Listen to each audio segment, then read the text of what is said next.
guyyaan injifannoo bitootessa 24 cimsii siyaasaa dinagdee fi hawaasummaa Itoophiyaa itti mirkanaa'e qabsoon saboota sablammootaa fi uummattoota Itoophiyaa biyya waloo fi sabdaneettii taate ijaaruuf taasisaa turan guyyaa firii buusuu itti eegaleedha.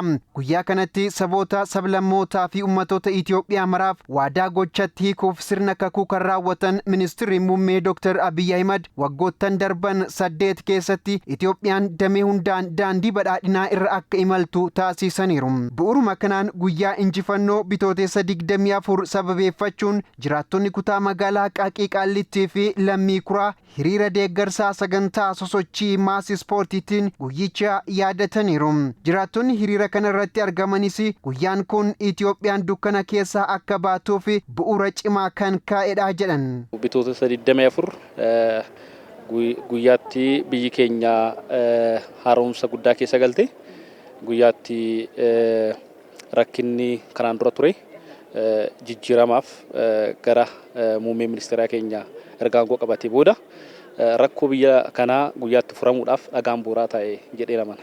Jijjiiramni kun immoo erga dhufe maal fide kan jedhu namoonni mana hidhaa turan mana hidhaatti bahan dhaabbileen siyaasaa waggaa meeqa akka farda hidhamee sana achitti hidhamanii tocho'aa turan hundu biyyatti deebi'uudhaaf carraa argatanii biyya keessa sossa'uu jalqabanii jechuudha. Nu amma galaana diimaa arguu barbaanna hanumnaa saamamne sun akka nu deebi'u barbaanna maaliif dallaan qabnu dallaa namaatiin baana kanaaf jijjiiramni kun itti fufuu qaba. አዲስ አበባ ከዚህ ቀደም ምንም አይታይም። በቃ የአዲስ አበባ ሳትሆን አዲስ መከራ ከናን ዱራ መጋላን ፍንፍኔ ኢላሉፍ ከነመት ሂንቶሌ ቱርቴ መቃሼቱ ፍንፍኔ ተኤ መሌ ረኮ ቱርቴ አመገሩ የሮ ገባባ ኬሰት መቃሼ ፈካቴቲ ፍንፍኔ ዱራኒ ኬስ አኒ ባየን ቱሬ ወጋ ቆዳ ሰደታን ዋና ከሲ ኬሰት ቱሬ የሮን ኬሰ ቱረቲ አቶተ ዋና ከሲ ዳንዲ ሲንደበርሰኒ መኔን ጅጅጋ ነሞን ኑሩ ፈረጅ ጪሰኒ ወረጅረን ዋና ከሲ እንጅሩ አማ ኮሪደር ልማትን ባየ ስልቲ ቶላን ነመት ቶላችሁ hojii raawwachiisaa olaanaan kutaa magaalaa Qaaqii Qaallittii obbo Alamaayyoo Miijanaan bitootessa 24 guyyaa injifannoo sirni dimookiraasii dhugaa walqixxummaan lammiilee fi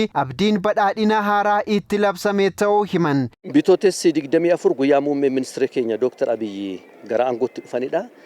Kun immoo uummata biyya keenyaatiif guyyaan ittiin nageenyi mirkanaa'ee haqni mirkanaa'ee dimookiraasiin biyya kanaatiif akka haaraatti jalqabe walqixxummaan uummata jidduutti guyyaan itti mirkanaa'e bitootessa 24 jechuun biyyi keenya aduu haaraa guyyaa itti argite guyyaa itti abdii haaraa horatte guyyaa itti aangoon madda uummataarraa gara paartiitti dhufuutti mirkaneeffatte akka ta'e kan agarsiisudha jechaadha bitootessa 24.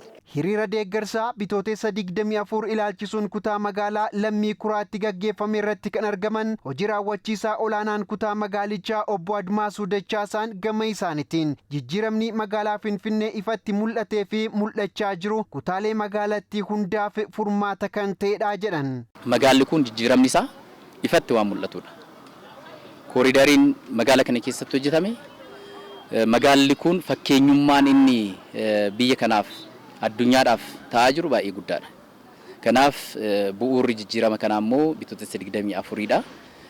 Kana immoo kan fide qabsoo uummataati, gaafii uummataati.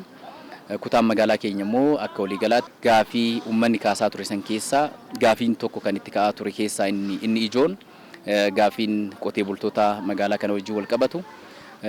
Isa ilaallata jechuudha. Har'a qotee bultoonni keenya mirgi isaanii eeggamaafii jira. Bitootessi 24 lammiilee Itoophiyaa waltajjii tokko irratti walitti fiduun waa'ee biyya isaanii irratti waliin dubbachuuf carraa walqixaa kan uume ta'uu kan dubbatan ammoo hiriira deeggarsaa kutaa magaalaa Qaaqii Qaallittii irratti kan argaman waajjira paartii badhaadhinaa damee magaalaa Finfinneetti hoogganaan damee gurmaa'insaa obbo Abrahaam Taaddasaati.